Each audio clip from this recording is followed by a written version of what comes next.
Escuchemos palabras de vida. En el principio, el movimiento cristiano era una secta judía. ¿Qué quiere decir esto? Que tanto Jesús como sus discípulos eran personas judías. Desde la muerte y resurrección de Jesús, la iglesia primitiva mantuvo su identidad como una comunidad mayoritariamente judía por cerca de una década. Todos los líderes, todas las líderes del movimiento eran personas judías, practicantes, que adoraban en el templo de Jerusalén y que se reunían en sus distintas sinagogas. Y por esta razón, al principio, la iglesia primitiva, el movimiento de Jesús, concentró sus esfuerzos evangelísticos dentro de esa comunidad, dentro de la comunidad judía. Poco a poco, la iglesia fue expandiendo su alcance. Primero, la comunidad cristiana recibió a los judíos que hablaban griego, porque habían nacido o se habían criado fuera de la Tierra Santa. Después, recibieron a los prosélitos, las personas que habían nacido extranjeras, pero habían pasado por todo el proceso de conversión al judaísmo y se habían circuncidado para convertirse en personas judías. Además, la iglesia aceptó a los samaritanos, que formaban parte de un grupo étnico que, a pesar de sostener muchas prácticas parecidas a las del judaísmo tradicional, la verdad es que el judaísmo normativo los veía como personas que no eran plenamente judías. Las puertas del judaísmo tradicional estaban cerradas a los samaritanos. Ahora bien, después de llegar a ese paso, lo lógico era que la iglesia expandiera sus esfuerzos evangelísticos para alcanzar a las personas que no son judías, lo que se llama en la Biblia gentiles. Pero el liderazgo judeocristiano no osaba dar un paso tan atrevido. Literalmente tuvo que ocurrir un milagro que forzara a la iglesia a aceptar a las personas gentiles. Y ese milagro ocurre cuando el apóstol Pedro conoce a un soldado romano que se llamaba Cornelio. Aunque Cornelio era un ciudadano romano, era un temeroso de Dios. ¿Qué quiere decir eso? Simpatizaba con los postulados básicos de la fe de Israel. Los temerosos de Dios iban a la sinagoga, pero se quedaban en la parte de atrás. No podían ir a donde estaban los hombres circuncidados. La diferencia principal entre un temeroso de Dios y un prosélito era que el temeroso de Dios era un simpatizante, pero no estaba circuncidado. Pero el prosélito había pasado por todo el proceso para convertirse en judío y había entonces sido circuncidado. Pues un buen día, Cornelio se encontraba orando cerca de las 3 de la tarde, que era una de las horas donde tradicionalmente oraban las personas judías. Mientras oraba, Cornelio tiene una visión y un ángel lo llama por su nombre y el ángel le ordena que mande criados a buscar a otra persona, un hombre llamado Simón Pedro. Y también le dice que Simón Pedro se encontraba en la ciudad de Jope, que queda como a unos 50 kilómetros al sur de Cesarea del Mar, que era una base militar exclusiva, una colonia donde solamente podían vivir personas que fueran ciudadanas romanas. Hoy, Jope es un suburbio de la ciudad de Tel Aviv.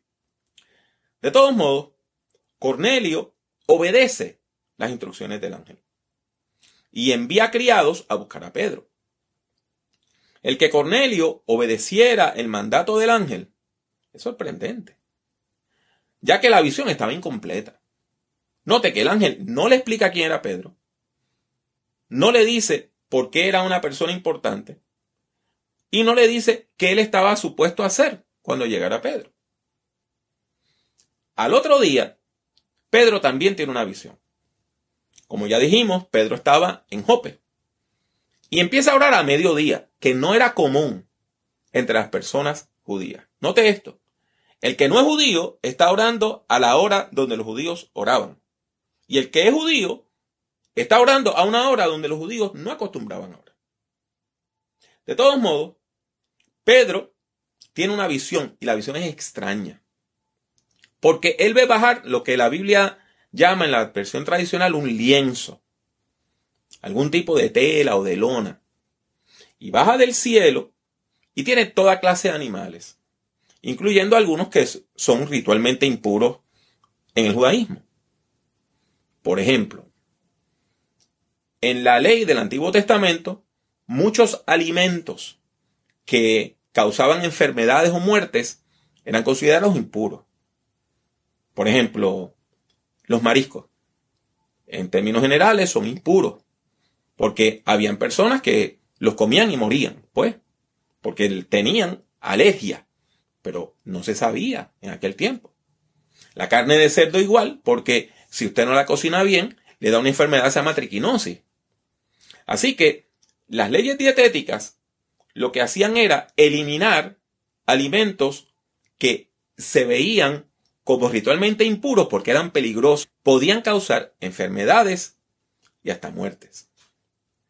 Claro está, Pedro es un judío practicante, así que él rehúsa obedecer la voz celestial y explica que su religión prohibía el consumo de animales impuros. Hasta el día de hoy, una persona judía practicante come alimentos que han sido declarados puros por un rabino. Eso todavía ocurre. Cuando usted va de compras, puede ver que hay algunos alimentos que tienen una palabra que empieza con K, kosher. K-O-S-H-E-R. Kosher. Eso quiere decir ritualmente puro. Eso quiere decir que en la fábrica hay un rabino que ha dicho, esto está ritualmente puro. Lo sorprendente es que la voz persiste y le sigue ordenando a Pedro que coma. Pero entonces le dice en el versículo 15, lo que Dios limpió, no lo llames común. No lo llames impuro. Este evento se repite 3 veces, porque los llamados solemnes en la Biblia se hacen 3 veces. Y entonces Pedro sigue viendo este lienzo que finalmente asciende a los cielos y termina la visión. Pedro no pudo comprender completamente el significado de la visión, porque al igual que la de Cornelio, su visión estaba incompleta. Pedro no comprende el sentido ni el propósito de la visión. De hecho, la visión por sí sola no tiene mucho sentido. Ahora bien, tan pronto Pedro termina la visión, criados de Cornelio llegan a la puerta de la casa donde él se encontraba, que era de un hombre llamado Simón, que era un curtidor, una persona que se dedicaba a la peletería, a preparar pieles. Y me imagino el susto que se llevó Pedro cuando le dicen hay unos militares que te están buscando. Porque Pedro ya había estado encarcelado varias veces y su vida había estado y volvería a estar en peligro, de acuerdo al libro de los Hechos. De todos modos, Pedro va al encuentro de estos hombres, quienes le explican quién les ha enviado y por qué están allí. Ellos entonces le hablan de la visión de Cornelio. Y entonces todo empieza a caer en su lugar. Cornelio tenía media visión. Pedro tenía media visión. Y ellos comprenden que la visión de cada uno estaba interconectada con la del otro. Pedro comprende que una visión complementa a la otra, a pesar de que Pedro y Cornelio tenían muy poco en común. Uno era judío, el otro era gentil. Uno era un apóstol, el otro era un soldado. Uno era un líder judeo cristiano, el otro era un proselito del judaísmo. Lo único que unía a Pedro y a Cornelio eran sus respectivas visiones. Lo único que les unía era que a ambos Dios le había dado media visión, que eran complementarias esas visiones una con la otra. Tenían que unirse para tener una visión completa. Los enviados de Cornelio pasan la noche en casa de Simón el curtidor, al igual que Pedro. El día siguiente viajaron juntos a casa de Cornelio, en la ciudad de Cesarea del Mar. Sorpresivamente, Pedro entra en la casa del soldado romano, y digo sorpresivamente porque se supone que una persona judía practicante no se mezclara con personas no judías. Pero Pedro entra a la casa, saluda a Cornelio, a su familia y a sus amigos. Cornelio está completamente confundido, así que se arrodilla y empieza a orarle a Pedro, empieza a adorar a Pedro, pensando que este era algún tipo de semidios. El apóstol pronto lo reprende y le dice: yo soy una persona común y corriente, yo soy un hombre común y corriente. No tienes que hacer eso. Note entonces la confusión que tiene Cornelio. Está confundido por todos los eventos relacionados con la visita de Pedro. Sin embargo, Pedro había comenzado a comprender el significado y el propósito de las dos visiones, de la de él y la de Cornelio. Por eso dice: vosotros sabéis cuán abominable es para un judío juntarse o acercarse a un extranjero. Pero a mí me ha mostrado Dios que a nadie llame común o impuro. Pedro predica el mensaje del Evangelio al grupo que estaba reunido en casa de Cornelio. Sin embargo, en esta ocasión, comienza su sermón con una frase muy particular. En verdad comprendo que Dios no hace acepción de personas, sino que en toda nación se agrada del que lo teme y hace justicia. Pedro todavía estaba predicando cuando el Espíritu Santo decidió no esperar al llamamiento. Y el Espíritu Santo cae, se derrama sobre todas las personas que estaban escuchando el discurso. Entonces, las personas no judías tienen un nuevo Pentecostés. Reciben el bautismo del Espíritu Santo. Y esto confirma que estas personas no solamente han aceptado el mensaje del Evangelio, sino que Dios los ha aceptado a ellos como parte de su pueblo.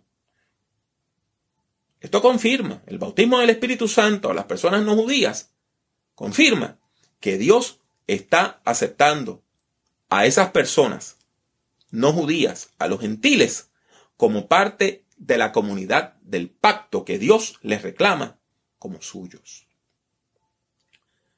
La historia del encuentro entre Pedro y Cornelio está llena de significados teológicos y pastorales.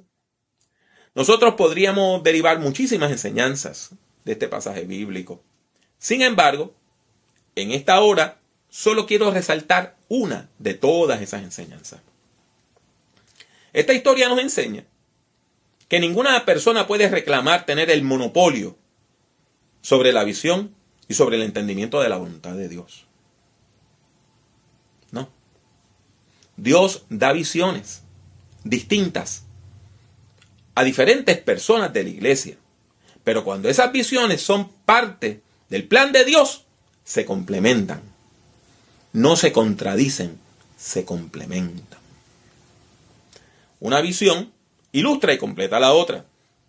Si se mantienen separadas las unas de las otras, las visiones entonces carecen de sentido y pierden todo su valor. La enseñanza de este pasaje bíblico es clara, es directa. Yo necesito de su visión para poder comprender la voluntad de Dios. Y usted necesita de mi visión para poder comprender la voluntad de Dios. Es así de sencillo.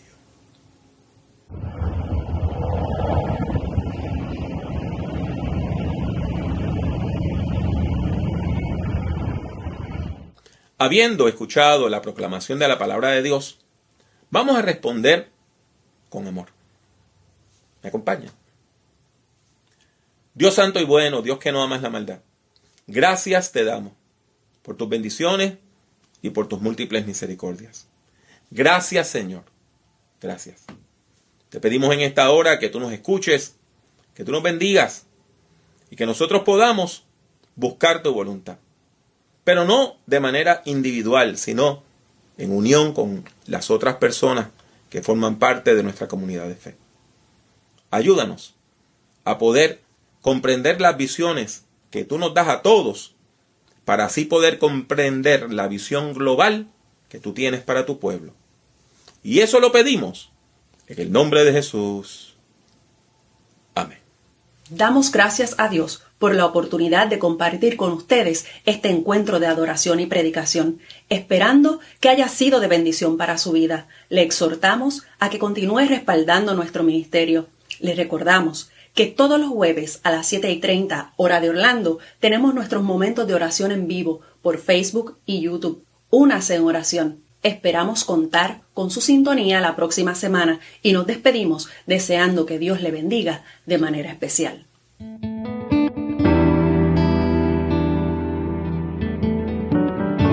Únase al Movimiento La Red visitando nuestra página web www.movimientolared.com. Busque el Movimiento La Red en Facebook y suscríbase a nuestra página oprimiendo el botón de like, me gusta. El Movimiento La Red es una comunidad de fe que se reúne a través de las redes sociales. La participación es libre y voluntaria. Está abierta tanto para ser su principal comunidad de fe como para enriquecer su vida espiritual. La Red es un movimiento cristiano que no está afiliado a denominación alguna.